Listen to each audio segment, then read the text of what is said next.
Hey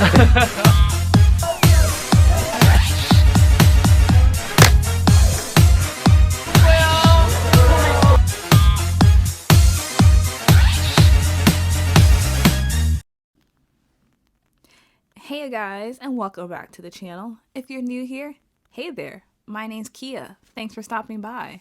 Now, I pride myself on being someone that loves to listen to various music groups, and I don't like to be restricted by companies or by how big a group is in terms of success. So I do find myself listening to a lot of Nugu groups, which I can honestly say is a struggle, and any Nugu group stan will know exactly what I mean, as their success is always unsteady, and you never know if your Nugu group's going to survive into the next month.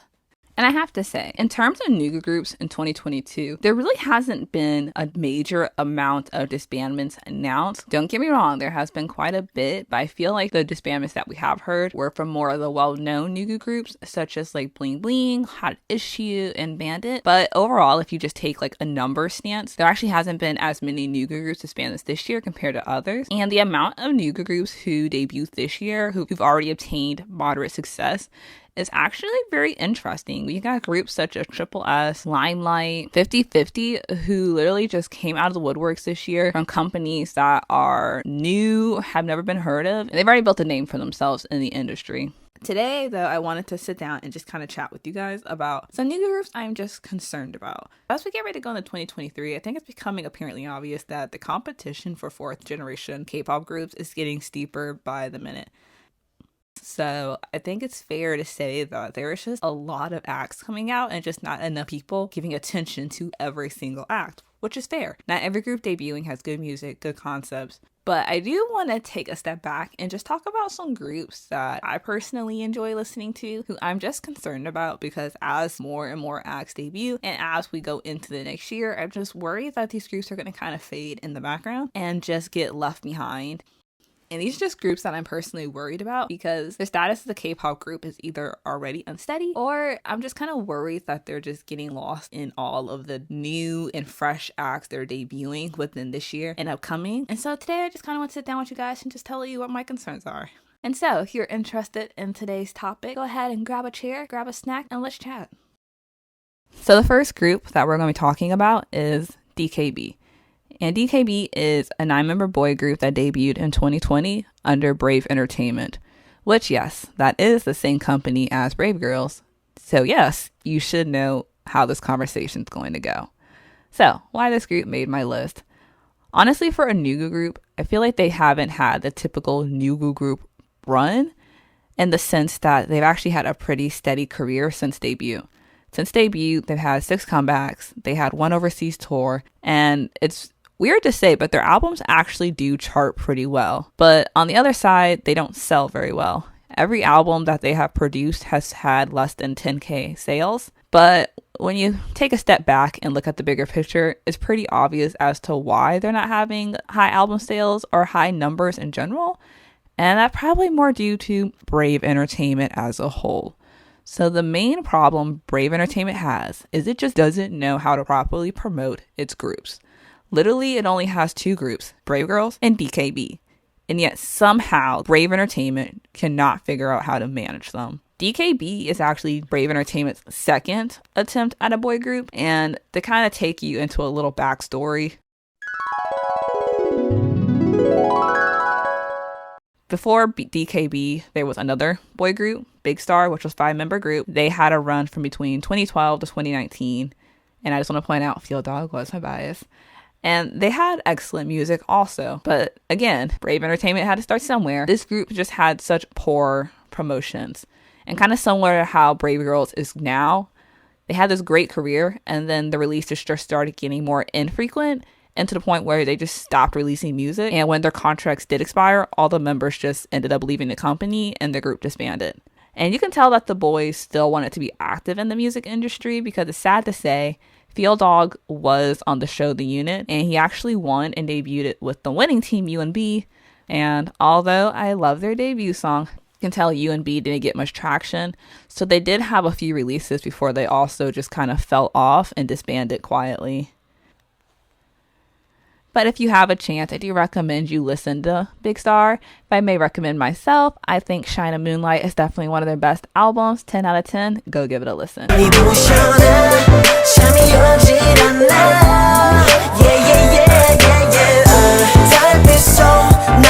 But back to the main story.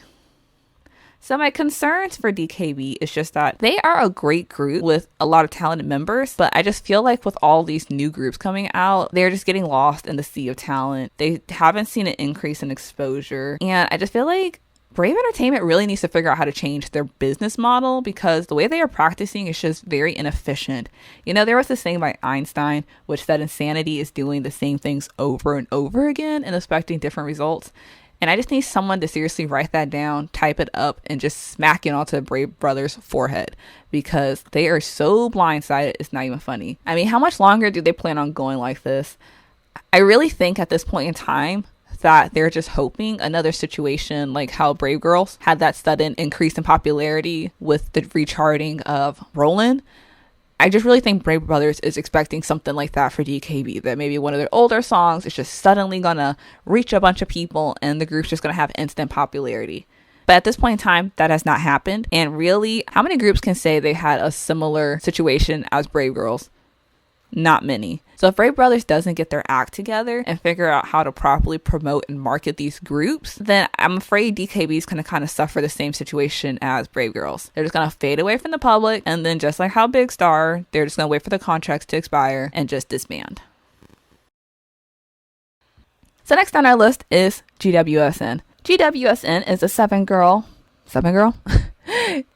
GWSN is a 7-member girl group that debuted in 2018 under Kiwi Pop. So, why this group made the list? It really is no fault to the girls. This is another group, I swear up and down, has a great discography. And if you have not listened to any of their songs, and you need a hug, so please, write this down and go listen to this also. After DKB, of course, because you should listen in order as I'm recommending it.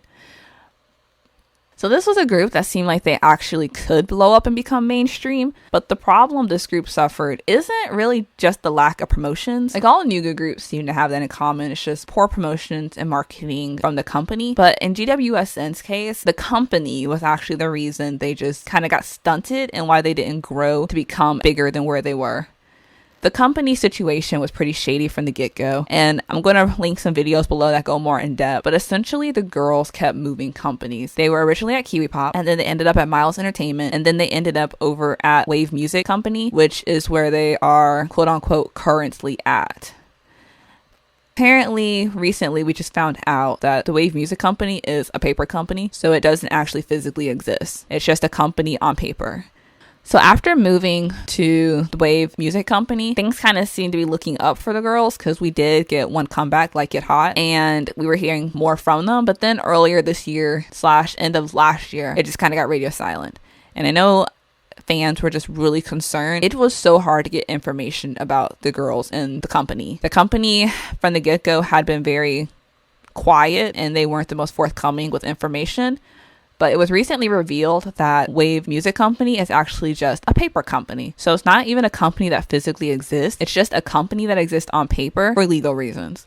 This means that the girls actually don't have a company that they belong to. And that right there is what concerns me the most and why this group ended up on this list. This can be a good thing or a bad thing depending on how you want to look at it. On the bright side, this means the girls aren't under any specific company. So this means that if another company is willing to pick them up, we might be able to get a rebranding of the group under a different company. But on the opposite side, Wave Music Company is still legally a company on paper. So we don't know the legal aspect of the girls' contract. That might mean the girls might have to pay to get out their contracts. That means the girls might have to take the contracts to court in order to get out of them. We don't know. And with that situation being said, there might not be a company willing to take on all the girls or just re-debut the girls all together. And that is what worries me the most. And in those situations, the only thing that comes to mind is a possible disbandment. So I'm really hoping, like fingers crossed, that the girls aren't bound by any contracts and that they are able to find another company to go to. But if they can't, then we might be seeing the disbandment route occurring.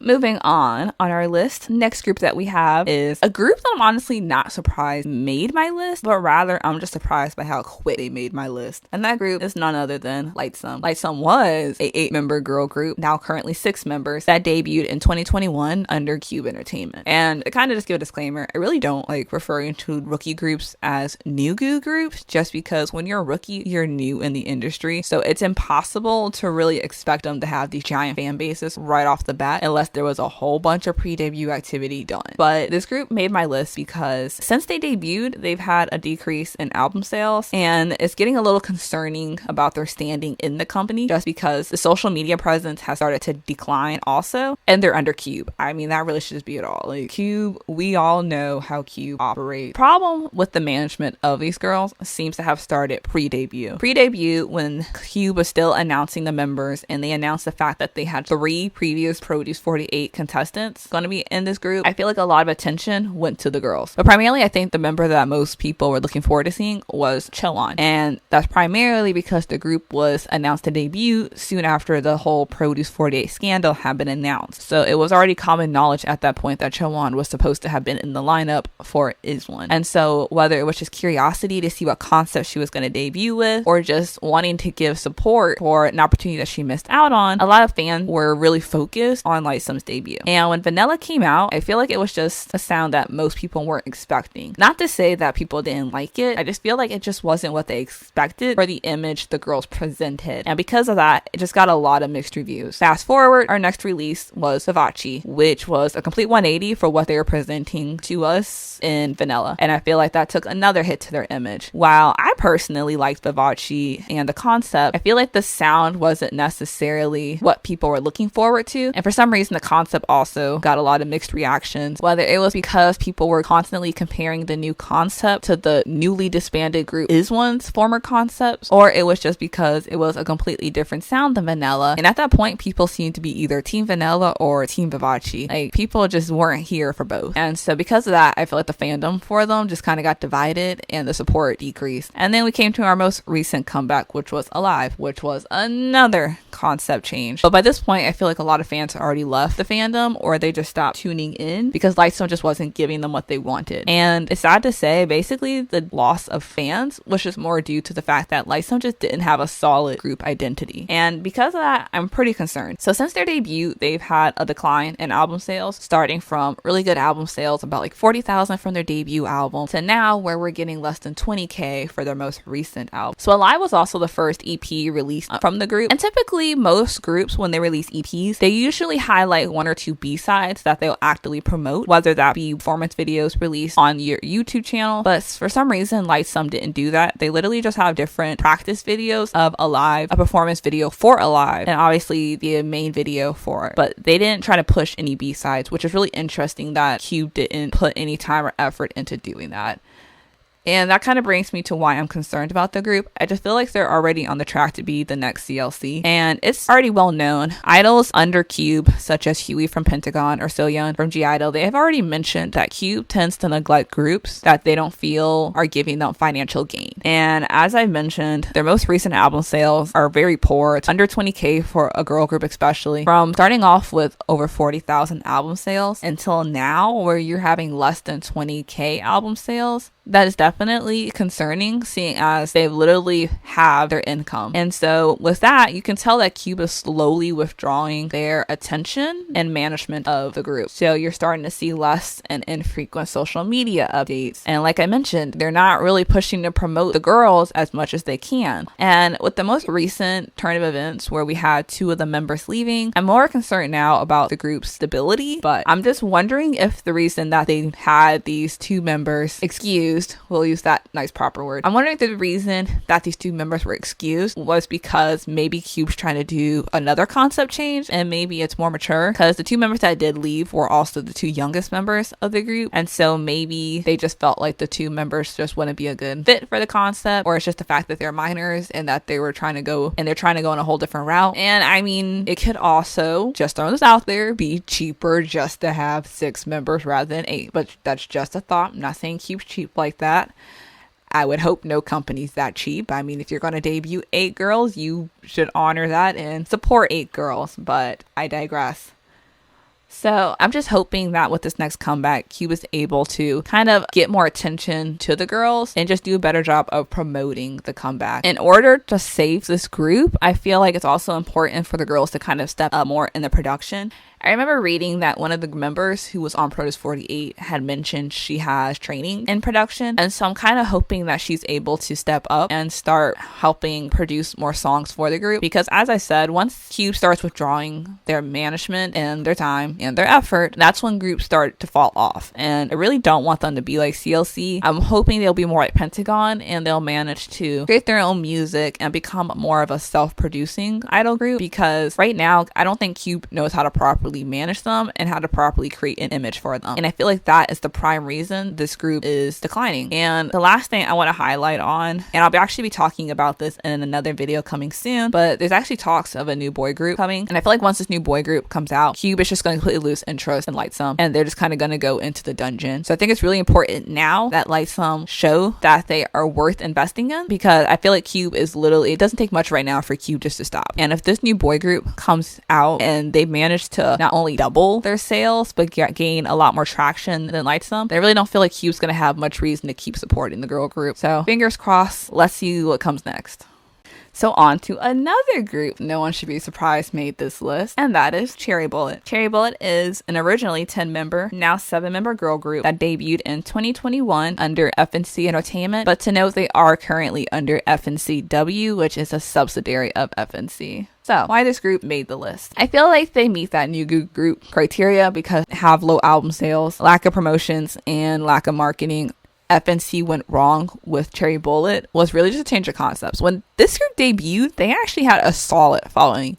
And when they debuted, they looked like they were going to be a promising group. But I feel like the problem is, like, mainly it's just that FNC didn't know what they wanted Cherry Bullet to be. And I feel like that's where the problem started. And then another shady thing to note is just the management of Cherry Bullet as a whole. So originally they started off under FNC, but then later on, FNCW, a subsidiary for girl groups, was created. And so supposedly the girls were transferred over to the subsidiary because FNC decided to make a subsidiary that was just more focused on managing girl groups. A little shady, seeing as Cherry Bullet is the only active girl group under FNC right now, but whatever. When they announced that, you know, as fans, we kind of thought that more resources and more money was going to be put into the group, but that is not what happened. Rather, it all stayed the same. We were still having a lack of promotions, still not hearing much. So the concerns are, and as I mentioned earlier, will remain. I just don't think FNC knows what they want to do with Cherry Bullet. So Cherry Bullet had one member that was on Produce 48. So when FNC had announced that the group was debuting, there was a lot of hype towards that. Focused to more recent times, we had 3 members who were on the show Girls Planet 999. All 3 of them ended up gaining quite a bit of popularity on the show. So if you ask me what these 2 incidents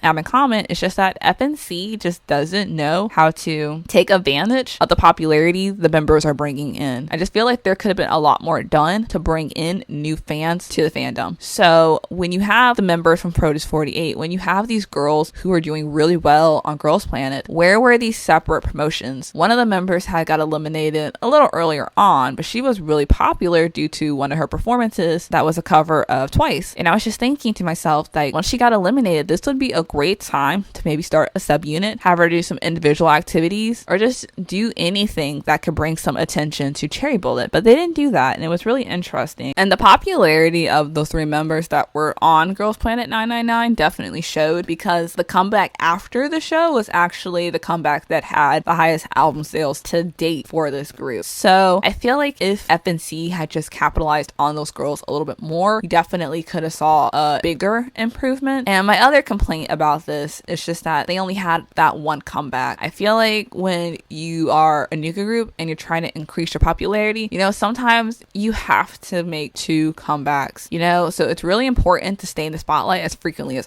possible. And especially since this year was definitely the year of girl groups, I really feel like FNC should have done more to push Cherry Bullet into the spotlight. I feel like now Cherry Bullet's starting to fade in the background just because, again, there were so many great girl groups that debuted this year. There were so many great girl group comebacks this this year. And while Cherry Bullet did have a good comeback, it was just earlier in the year. So at the end of the year, do you really remember what Cherry Bullet put out back in March? I just feel like FNC is just not doing a great job at keeping these girls relevant. And that's why I'm just really concerned that if FNC doesn't push to get these girls into the public's eye more, they're just going to kind of fade away in the background. And we're done. Obviously, there are a lot more groups that I would love to cover and talk about, but let me know what groups you guys are concerned about and if you have any other thoughts concerning these groups. Also to note, there were originally other groups that I had included in this video, but I did have to remove at a later date just because of changes in circumstances. And particularly one of the groups that I had included was Bugaboo, but since they recently announced their disbandment, I just went ahead and removed that entire section of the video. But I do just want to let it be known that just both of the groups under A-Team Entertainment, such as the now disbanded Bugaboo and the boy group VAV, are other groups that I'm really concerned about, but I do want to do a little more research and look for more information before presenting a video on that. So I definitely do want to do a part 2. But on that note, hopefully you guys enjoyed today's video. And if you did, don't forget to give this video a thumbs up and subscribe to see more just like this. And until next time, bye!